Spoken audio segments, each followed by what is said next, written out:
Hello everyone, आज का हमारा टॉपिक है टैक्सोनॉमी। चैप्टर हमारा चल रहा है class 11 first chapter the living word. और आज हम पढ़ेंगे टैक्सोनॉमी के बारे में।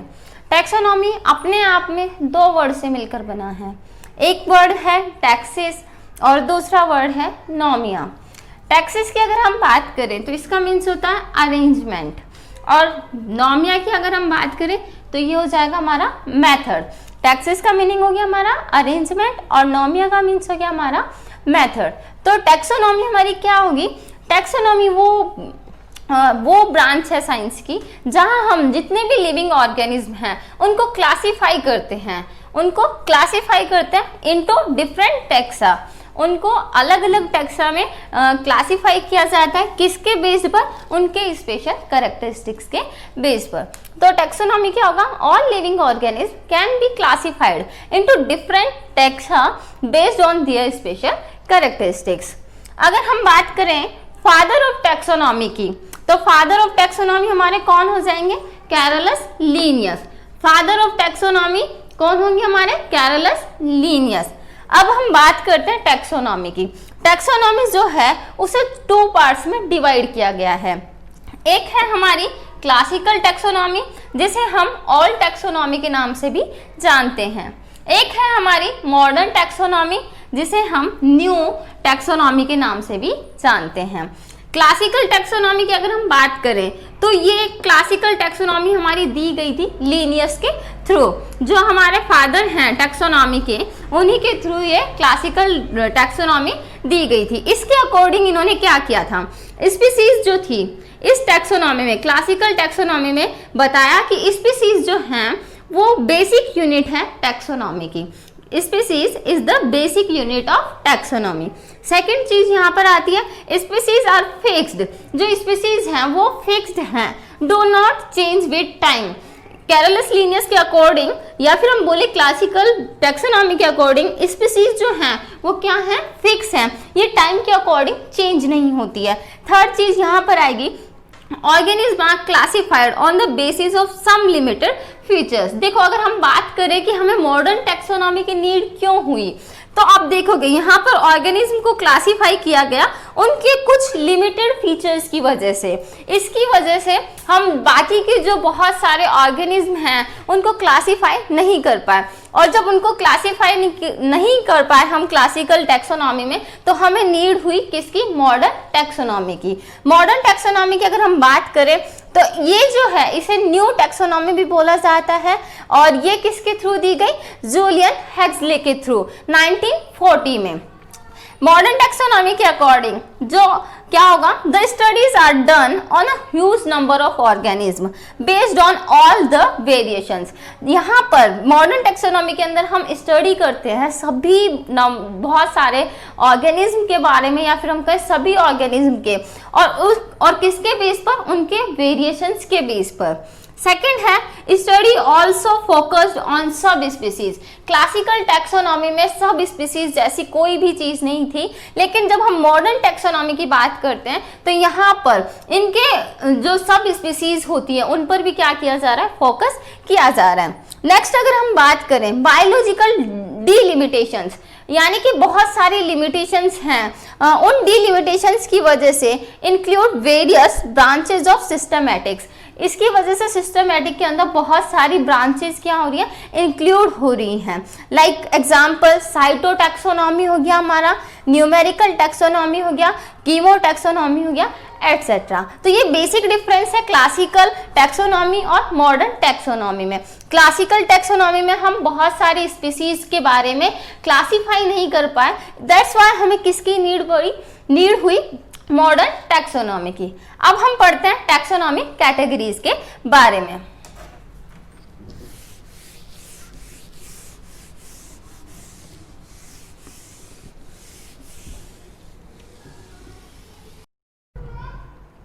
टैक्सोनॉमिक कैटेगरीज हम टैक्सोनॉमिक कैटेगरीज की बात करें तो क्लासिफिकेशन जो है वो हम सिंपली एक मेथड यूज़ करके नहीं कर सकते, हमें इसके लिए डिफरेंट स्टेप्स चाहिए होती हैं। और ये हमारे टैक्सोनॉमिक कैटेगरीज हैं जिनमें हम किसी भी एनिमल्स या प्लांट को क्या कर रहे हैं, डिवाइड कर रहे हैं, क्लासीफाई कर रहे हैं। तो टैक्सोनॉमिक कैटेगरीज के अंदर हम देखें तो सबसे पहला आता है हमारा किंगडम, उसके बाद हमारा आएगा डिवीज़न, बाद में आता है क्लास, ऑर्डर, फैमिली, जीनस और स्पीसीज। ये सभी के सभी हमारी टैक्सोनॉमिक कैटेगरीज हैं।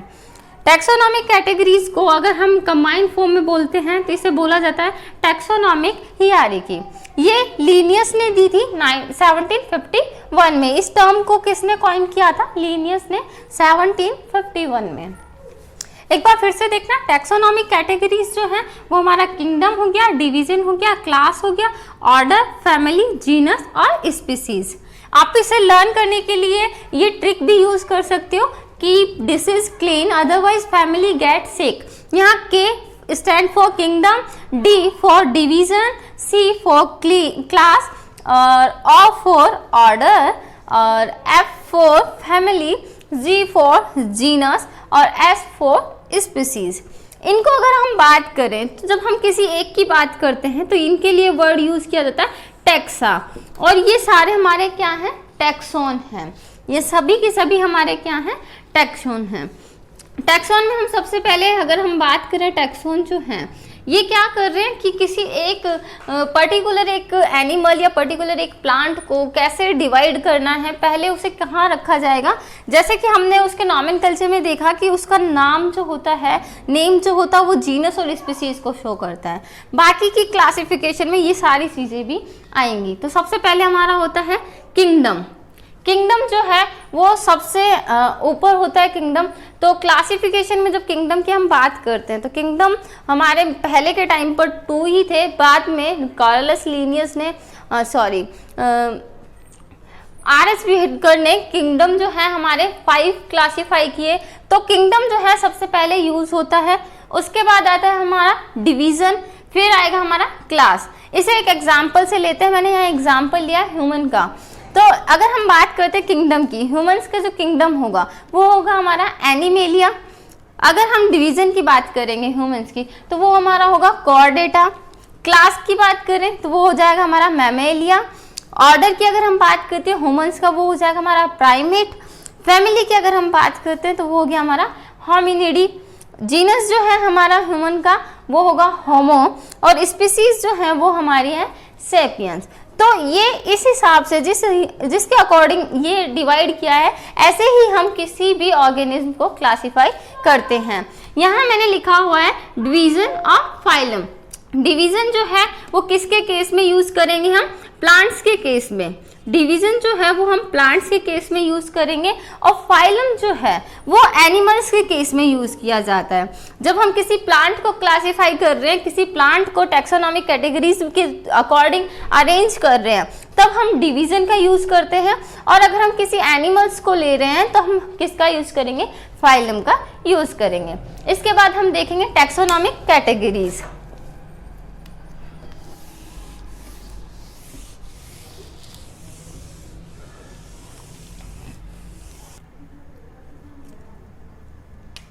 अब हमारा टॉपिक है taxonomical aids.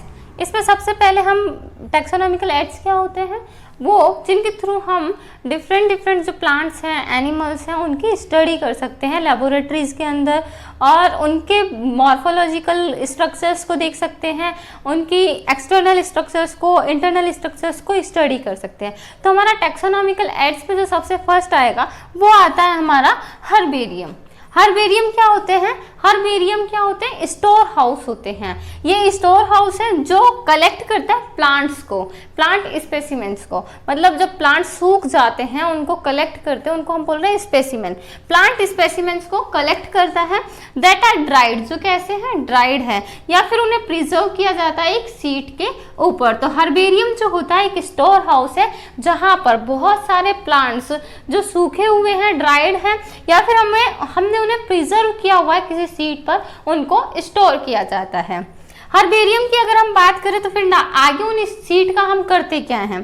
These seeds are arranged further according to a universally accepted system of classification. जो सीड्स हमने बनाई उन सीड्स को फिर क्या किया जाता है? अरेंज किया जाता है। और अरेंज कैसे करते हैं? क्लासिफिकेशन जो यूनिवर्सली एक्सेप्टेड है उसके अकॉर्डिंग, उस सिस्टम के अकॉर्डिंग हम इन्हें क्या करते हैं? इनको अरेंज करते हैं। तो हर्बेरियम हमारा क्या हो जाएगा? एक स्टोर हाउस है जहां पर हम बहुत सारे प्लांट्स को, जो हमारे सूखे हुए प्लांट्स हैं या फिर हमने उन्हें प्रिजर्व किया है, इनको स्टोर किया जाता है। इनको फिर एक अरेंजमेंट दिया जाता है किसके अकॉर्डिंग? यूनिवर्सली एक्सेप्टेड सिस्टम के अकॉर्डिंग। हर्बेरियम की अगर हम बात करें, कुछ फेमस हर्बेरिया की अगर हम बात करते हैं तो सबसे जो लार्जेस्ट हर्बेरियम है वो है हमारा लंदन के अंदर। सबसे लार्जेस्ट हर्बेरियम हमारा कहाँ है? लंदन के अंदर। और वो कौन सा है? Royal botanical garden. सबसे लार्जेस्ट हर्बेरियम हमारा रॉयल बॉटनिकल गार्डन है, जो कहाँ पर है? लंदन में है। और अराउंड अगर इसमें स्पीसीज की बात करें कितने प्लांट्स होंगे, तो वहाँ पर अराउंड 6.5 मिलियन प्लांट्स जो हैं, प्लांट स्पेसिमेन है। किस हर्बेरियम की बात की है मैंने? रॉयल बॉटनिकल गार्डन की बात की है, जो कि लंदन में है। सेकंड, इंडिया के अगर कुछ देखते हैं हर्बेरियम, तो हमारा central national herbarium, central national herbarium ये कहाँ का है? हमारा इंडिया का। और कहाँ पर है? शिवपुर में, कोलकाता। शिवपुर, कोलकाता। और यहाँ पर अराउंड अगर हम बात करें कितने प्लांट स्पेसिमेंट्स हैं, ये है 2.0 मिलियन। इसके बाद में थर्ड जो है ये भी हमारा इंडिया का है, मद्रास हर्बेरियम। यहाँ पर अगर हम बात करते हैं तो ये है अराउंड 1,50,000 जो हमारे प्लांट स्पेसिमेन है वो हमारे मद्रास हर्बेरियम के अंदर है। नेक्स्ट है हमारा नेशनल बॉटनिकल रिसर्च इंस्टीट्यूट, ये हमारा लखनऊ में है और अराउंड इसमें 80,000 हमारे प्लांट स्पेसिमेन हैं। तो ये कुछ हमारे फेमस हर्बेरिया था। इसमें सबसे लार्जेस्ट आपको याद रखना है वो कौन सा है? रॉयल बॉटनिकल गार्डन है, जो लंदन के अंदर है। और इंडिया के अंदर 3 हमारे कुछ फेमस हैं, जो 3 वो कौन कौन से? सेंट्रल नेशनल हर्बेरियम जो कोलकाता के अंदर है, मद्रास हर्बेरियम और नेशनल बॉटनिकल रिसर्च इंस्टीट्यूट जो हमारा लखनऊ के अंदर है। अब अगर बात करें यूज़ क्या हो रहा है हर्बेरियम का, हर्बेरियम जो है हमें क्यों यूज़ आ रहे हैं, तो यूजेज ऑफ हर्बेरियम फर्स्ट है these are used for identification of plants. ये किस लिए यूज किए जाते हैं? Identification of plants. बहुत सारे प्लांट्स हैं, मैंने बोला मिलियंस में, हमारे बायोलॉजिकल डाइवर्सिटी जो है हमारे मिलियंस में है, हमें पता ही नहीं है कितने ऑर्गेनिज्म हमारे अर्थ पर एग्जिस्ट कर रहे हैं। तो जितने हर्बेरिया के थ्रू हम क्या कर सकते हैं, जितने प्लांट्स वहाँ पर है उनको हम आइडेंटिफाई कर सकते हैं। तो हर्बेरिया का क्या यूज हो जाएगा, ये हमें आइडेंटिफिकेशन करवाते हैं एक प्लांट का।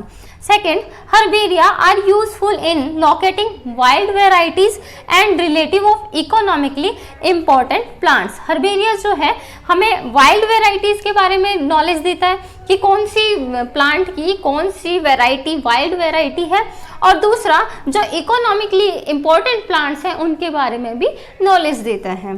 थर्ड, अगर हम बात करें दे हेल्प, कौन? Herbaria help in knowing the morphological variation found in species. जो हर्बेरियम है वो हमें किसके बारे में बताता है? मॉर्फोलॉजिकल वेरिएशंस के बारे में बताता है, जो डिफरेंट डिफरेंट स्पीसीज में मिलती हैं। सभी स्पीसीज के अपने अपने कैरेक्टरिस्टिक्स होते हैं, तो उनकी मॉर्फोलॉजिक वेरिएशंस जो है वो किसके थ्रू पता कर सकते हैं? हर्बेरियम में पता कर सकते हैं, उनके स्पेसिमेंस को देखकर। लास्ट है हर्बेरियम जो है वो यूजफुल है, मतलब हम जो हर्बेरियम है वहाँ हम देख सकते हैं कि जब हम किसी चीज़ पर रिसर्च कर रहे हैं, जैसे प्लांट टेक्सोनॉमी, तो उसके बारे में हमें पता लग जाएगा।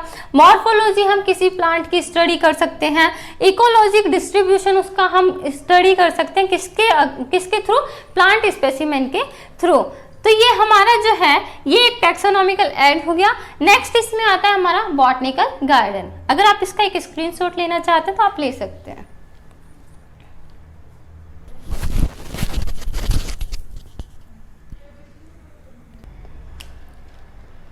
टैक्सोनॉमिकल एड्स में हमारा जो सेकंड टॉपिक है वो है बॉटनिकल गार्डन। इससे पहले हमने बोला हर्बेरियम के बारे में। हर्बेरियम में हमने क्या लिया था? Dried plant. बॉटनिकल गार्डन में हम किन का यूज करेंगे? लिविंग प्लांट्स का यूज करेंगे। बॉटनिकल गार्डन्स बॉटनिकल गार्डन्स क्या है? स्पेशलाइज्ड गार्डन्स हैं that have collection of living plants, जहाँ पर किसका कलेक्शन होता है? लिविंग प्लांट्स का कलेक्शन होता है। यहाँ से हम डायरेक्ट उनको रिसर्च के लिए यूज ले सकते हैं। ये जो बॉटनिकल गार्डन्स हैं ये मेंटेन किए जाते हैं गवर्नमेंट और सेमी गवर्नमेंट के थ्रू।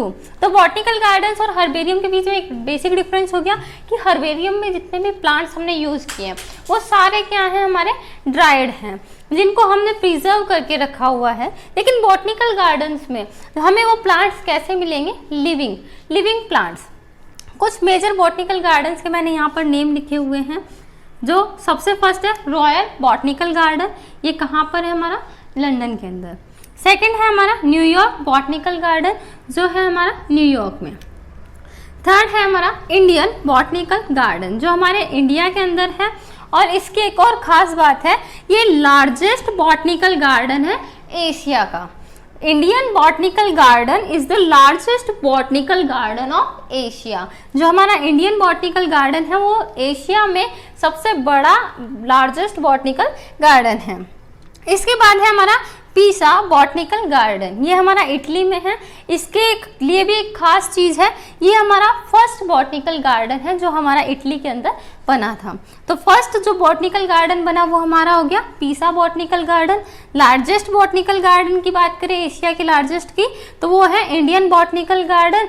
और ये जो लंदन के अंदर है, एक है रॉयल बॉटनिकल गार्डन और एक New York botanical garden.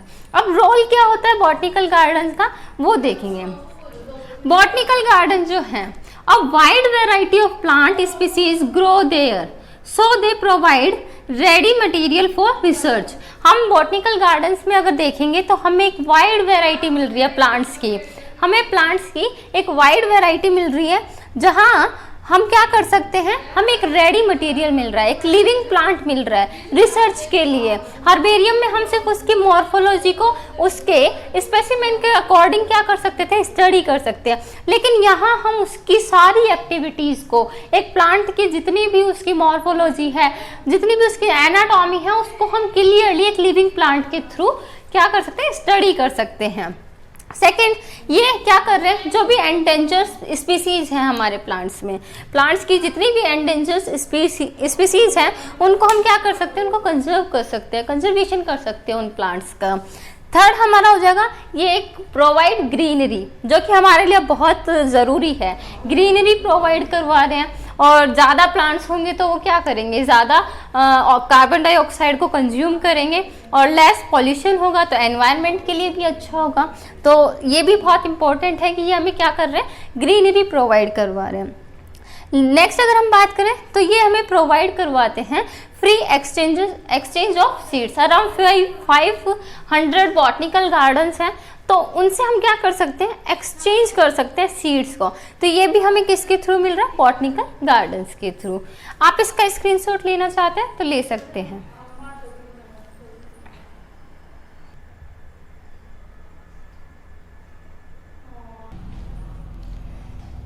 Botanical garden के बाद नेक्स्ट है हमारा जूलॉजिकल पार्क्स। जूलॉजिकल पार्क्स को जू भी बोला जाता है। यहाँ पर जू के अंदर बहुत सारे वाइल्ड एनिमल्स को रखा जाता है अंडर ह्यूमन केयर, जहाँ हम उनकी फूड हैबिट्स और उनके बिहेवियर की स्टडी कर सकते हैं। जू जो हैं वो प्रोवाइड करवाते हैं natural habitat to the animals. Zoo या फिर हम बोले जूलॉजिकल पार्क्स, वो एनिमल्स जो हैं, वाइल्ड एनिमल्स हैं, उनको एक नेचुरल हैबिटेट प्रोवाइड करवाते हैं, जहां हम उनकी फूड हैबिट्स की और उनके बिहेवियर की स्टडी कर सकते हैं।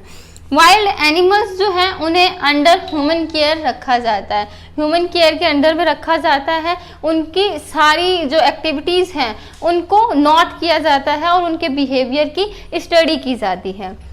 हमारे कुछ इंपॉर्टेंट जूलॉजिकल गार्डन हैं इंडिया के। सबसे फर्स्ट है नेशनल जूलॉजिकल पार्क, जो हमारा लोकेटेड है दिल्ली के अंदर। सेकंड है हमारा नंदन कानन जू, जो लोकेटेड है ओडिशा में। नेहरू जूलॉजिकल पार्क हैदराबाद, और गुवाहाटी जू जो है हमारा आसाम में। रोल क्या क्या होते हैं जूलॉजिकल गार्डन के? रोल्स ऑफ जूलॉजिकल गार्डन, ये सबसे पहले तो क्या प्रोवाइड करवा रहा है, एक अंडरस्टैंडिंग प्रोवाइड करवा रहा है। जब हम वाइल्ड लाइफ के स्टडी कर रहे हैं तो हमें उनके बिहेवियर के बारे में पता चल रहा है, वो कैसे अपनी जितनी भी उनकी एक्टिविटीज है वो कैसे उनको परफॉर्म करते हैं। तो ये क्या कर रहा है, increase understanding of wild life. सबसे पहले तो ये हमारी अंडरस्टैंडिंग को क्या कर रहा है, इंक्रीज कर रहा है। सेकेंड, ये सेंटर है, जो जूलॉजिकल गार्डन है वो सेंटर है किसके लिए, for recreation and education. Education के लिए एक सेंटर है जहां हम डिफरेंट वाइल्ड एनिमल्स की स्टडी कर सकते हैं। थर्ड, ये कंजर्वेशन दे रहे हैं, जो एंडेंजर स्पीसीज हैं या रेयर स्पीसीज हैं वाइल्ड एनिमल्स की जो खतरे में हैं, उनके लिए ये एक कंजर्वेशन है। जूलॉजिकल गार्डन उनके लिए एक कंजर्वेशन है। लास्ट हमारा ये क्या करवा रहे हैं, उनको एक साइट प्रोवाइड करवा रहे हैं जहां वो ex-situ ब्रीडिंग कर सकते हैं और एंडेंजर जो एनिमल्स हैं उनको हम प्रोटेक्ट कर सकते हैं। इसके बाद हमारा होगा म्यूजियम। आप इसका स्क्रीनशॉट लेना चाहें तो ले सकते हैं।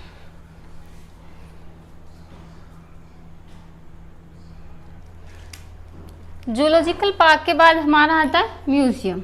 म्यूजियम क्या है, museum is a place for collection of preserve plants and animal specimen for study. Museum वो जगह है जहाँ पर हम प्लांट्स और एनिमल्स को रखते हैं प्रिजर्व करके, किसके लिए, स्टडी के लिए। कुछ ऐसे प्लांट्स हैं जिनको हम हर्बेरियम के अंदर नहीं रख सकते हैं, तो उन प्लांट्स को कहाँ रखा जाता है, म्यूजियम के अंदर रखा जाता है। जो यूनिवर्सिटीज़ होती हैं वो अपना खुद का म्यूजियम मेंटेन करके रखती हैं, जैसे आपके स्कूल वगैरह कॉलेज वगैरह में आप देखोगे उनका खुद का एक बॉटनी और जूलॉजी का डिपार्टमेंट होता है, जहाँ वो बॉटनी में कुछ प्लांट्स को प्रिजर्व करके रखते हैं और जूलॉजी में कुछ एनिमल्स जो इंसेक्ट्स होते हैं उनको प्रिजर्व करके रखा जाता है। इन्हें एक बॉक्स के अंदर रखा जाता है जिसमें एक प्रिजर्वेशन सॉल्यूशन होता है जिसके अंदर उन्हें प्रिजर्व करके रखा जाता है। और जो बड़े एनिमल्स हैं जिन्हें बॉक्स के अंदर नहीं रखा जाता, उन्हें ड्राई किया जाता है, सुखाया जाता है और फिर उन्हें प्रिजर्व किया जाता है। तो जितनी भी हमारी यूनिवर्सिटीज़ हैं वो अपना खुद का एक म्यूजियम क्या करती है, मेंटेन करती हैं और उन्हें अपने अपने उनके डिपार्टमेंट के अकॉर्डिंग उन्हें डिवाइड करती है। जैसे जो प्लांट्स होते हैं वो बॉटनी के डिपार्टमेंट में होते हैं और जो एनिमल्स होते हैं वो जूलॉजी के डिपार्टमेंट में होते हैं। Plants which can not kept in herbaria, और प्लांट्स जिनको हम हर्बेरिया के अंदर नहीं रख सकते उनको कहाँ प्रिजर्व किया जाता है, म्यूजियम के अंदर प्रिजर्व किया जाता है। जैसे example algae, fern etcetera. Algae और फर्न्स ऐसे हैं जिनको हम हर्बेरियम के अंदर क्या नहीं कर सकते, प्रिजर्व नहीं कर सकते हैं, इसलिए हम इन्हें कहाँ प्रिजर्व करते हैं, म्यूजियम के अंदर। हमारे कुछ इंपॉर्टेंट म्यूजियम हैं। सबसे फर्स्ट है American museum of natural history. American museum of natural history ये हमारा कहाँ लोकेटेड है, न्यूयॉर्क के अंदर। सेकंड है हमारा नेचुरल हिस्ट्री म्यूजियम, ये हमारा लोकेटेड है लंदन में। थर्ड है हमारा जूलॉजिकल म्यूजियम जो कि हमारा है एम्स्टर्डम नीदरलैंड में। फोर्थ हमारा national museum of natural history, ये हमारा है Delhi, India. Museum of arthropoda ये हमारा है पुणे और इंडिया के अंदर। अब आप इसका स्क्रीनशॉट लेना चाहते हैं तो ले सकते हैं।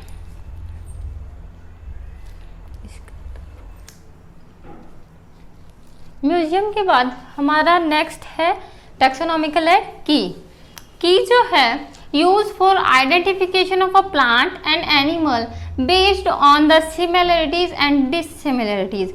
की जो होती है वो किसके लिए यूज़ की जा रही है, आइडेंटिफिकेशन के लिए यूज़ की जा रही है, किसी एक प्लांट के लिए, किसी एक एनिमल के लिए, और वो किस पे बेस्ड होती है, उसके सिमिलरिटीज़ या डिससिमिलरिटीज़ के ऊपर बेस्ड होती है। सपोज करो कोई हमें एक न्यू प्लांट मिल रहा है, उस प्लांट को हम कैसे डिसाइड करेंगे कि उसे किस ग्रुप के अंदर रखना है, उसे हम कैसे डिवाइड करेंगे, तो उसकी सिमिलरिटीज़ और डिससिमिलरिटीज़ को देखते हुए उसे क्या किया जाता है, एक पर्टिकुलर ग्रुप के अंदर रखा जाता है।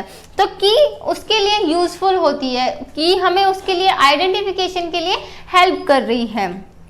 की जो है उसके थ्रू हम क्या कर सकते हैं, किसी भी स्पीसीज को, चाहे वो प्लांट की स्पीसीज हो या एनिमल्स की स्पीसीज हो, उनको हम सिलेक्ट कर सकते हैं या फिर एलिमिनेट कर सकते हैं, उसे सेलेक्ट भी कर सकते हैं, एलिमिनेट भी कर सकते हैं कि वो किस ग्रुप के अंदर है। अगर उसका क्राइटेरिया ग्रुप के अदर जो फीचर्स हैं उनके साथ मैच नहीं हो रहा है तो हम इसे उस ग्रुप से एलिमिनेट भी कर सकते हैं। और अगर वो पूरी तरीके से मैच हो रहा है तो उसे हम क्या कर सकते हैं, उस ग्रुप के अंदर रख सकते हैं। तो की जो है वो हमें प्रोवाइड करवा रही है क्या क्या, सेलेक्टिंग और एलिमिनेटिंग। उसके बाद में कीज जो है generally use two contrasting characters, जो की है वो क्या कर रही है, टू कंट्रास्टिंग कैरेक्टर्स को यूज करती हैं और इनको हम बोलते हैं कपलेट। जो टू कंट्रास्टिंग कैरेक्टर्स यूज किए जा रहे हैं उनको हम क्या बोल रहे हैं, कपलेट। टाइप्स ऑफ की बात करें तो ये 2 टाइप्स की होती हैं, इंडेंटेड की और दूसरी हमारी ब्रैकेटेड की। इसको इंडेंटेड की को यॉक्ड की भी बोला जाता है और ये क्या करवा रही है, यॉक्ड की provide a sequence of choice between 2 और मोर कैरेक्टरिस्टिक्स। ये हमें क्या करवाती है, एक सीक्वेंस या बोल रही है चॉइस प्रोवाइड करवा रही है किसके अंदर, 2 और मोर कैरेक्टरिस्टिक्स के अंदर। बाय केयरफुली सिलेक्शन, जब 2 और मोर कैरेक्टरिस्टिक्स मिल रहे हैं तो उनमें हम क्या करेंगे, केयरफुली सिलेक्शन करना है उनका और फिर उसके अकॉर्डिंग हम उसका क्या कर सकते हैं, नेम दे सकते हैं। जो हमारी यॉक्ड की है वो एक सीक्वेंस प्रोवाइड करवाती है हमें जिसमें हम उसको अच्छे से सेलेक्ट कर रहे हैं और फिर उसको हम केयरफुली सेलेक्ट करने के बाद में क्या करते हैं, उसका नेम दे सकते हैं, उस ऑर्गेनिज्म का नेम दे सकते हैं। दूसरा है हमारा ब्रैकेटेड की। ब्रैकेटेड की जो है यूज कंट्रास्टिंग कैरेक्टर्स, ये किसको यूज करती है, कंट्रास्टिंग कैरेक्टर्स को यूज करती हैं। Each character in this case is given a number in brackets, और जितने भी कैरेक्टर्स हैं उनको किस में लिखा जाता है, ब्रैकेट्स में दिया जाता है। इसके अंदर ब्रैकेटेड की के अंदर जितने भी कैरेक्टर्स हैं उनको किस में दिया जाता है, ब्रैकेट्स में दिया जाता है। इसके साथ हमारे कुछ अदर मीन्स भी हैं रिकॉर्डिंग डिस्क्रिप्शन के। सबसे पहला है फ्लोरा। फ्लोरा जो है वो प्रोवाइड करवाता है इंडेक्स, किसके लिए, प्लांट्स के लिए। फ्लोरा सभी प्लांट्स के लिए क्या प्रोवाइड करवा रहा है, इंडेक्स प्रोवाइड करवा है। सेकंड है हमारा मैनुअल्स एंड कैटालॉग्स। मैनुअल्स और कैटालॉग्स जो होते हैं ये providing information for identification of name of species. एक पर्टिकुलर एरिया के अंदर कोई स्पीसीज फाउंड की गई है तो उसका जो नेम प्रोवाइड करवाना, उसकी आइडेंटिफिकेशन जो प्रोवाइड करवाई जाती है वो किसके थ्रू होती है, मैनुअल्स के थ्रू होती है। थर्ड हमारा है मोनोग्राफ। मोनोग्राफ जो होते हैं ये रिवाइज करते हैं जितनी भी ऑल नॉन स्पीसीज को, और उनमें से अगर किसी को हटाना है, ऐड करना है तो वो हम कर सकते हैं। मैनुअल हमें क्या करवाते हैं, revise all non species with in a group. एक ग्रुप के अंदर उन सभी स्पीसीज को क्या किया जाता है, रिवाइज किया जाता है। फर्स्ट जो मोनोग्राफ था वो हमारा प्लांट के लिए दिया गया और ये दिया था रॉबर्ट मॉरिसन ने। कब दिया ये, 1672 में। हमारा फर्स्ट मोनोग्राफ जो प्लांट के ऊपर था जो 1672 में रॉबर्ट मॉरिसन ने दिया था। और इसी के साथ हमारा जो चैप्टर है द लिविंग वर्ल्ड वो एंड हो रहा है, इसका ये कंप्लीट हो गया। यहाँ पर आपको अगर इस चैप्टर के नोट्स चाहिए तो आप कमेंट बॉक्स में कमेंट कर सकते हैं, साथ ही साथ में इसका लिंक आपको डिस्क्रिप्शन में दूंगी और आप इसे हमारी वेबसाइट sciencewinner.net पर जाकर भी डाउनलोड कर सकते हैं। Thank you.